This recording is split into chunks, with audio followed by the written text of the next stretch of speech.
Right now, more than 30 million Americans live with diabetes. Each year, doctors are diagnosing more than 1.5 million with the condition. Treating diabetes can be costly for patients. In 2018, the American Diabetes Association released a study.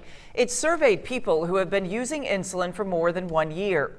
27% of people reported last year's cost impacted this year's purchase of insulin.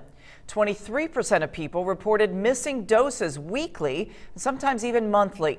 Almost 36% of people report having to choose between insulin and other health-related needs. That's why lawmakers in Illinois are working to make insulin more affordable for patients. A proposed bill would cap the price of insulin at $100 per month on copays for patients. In tonight's Consumer Alert, a very important story. News 10's Jada Huddleston joins us with more from a mother who knows how expensive insulin can really be.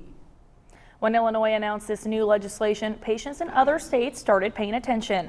I spoke with an Indiana mother who hopes this price cap for insulin will spread to the Hoosier state. Cassandra Hansel's life changed nearly 8 years ago. Her 11-year-old son was diagnosed with type 1 diabetes. My whole world was thrown upside down. A lot of people think it's just that you take a shot of insulin, watch what you eat, and that's all it is. But it's much more than that. Living with someone with diabetes impacts more than just the patient. It's not just the child, it's the entire family.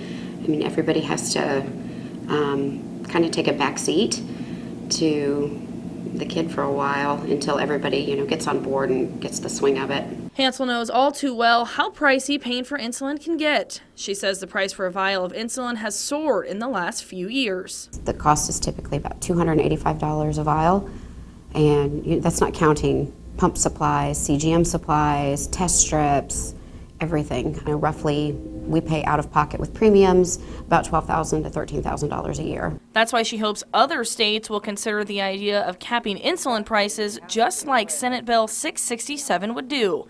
Hansel says if not, it could come down to life or death. Wealthiest country in the world, but yet, you have people dying, losing limbs because they can't afford medication. I mean, they have to ration it just to get through the day or to get through the week or to get through the month.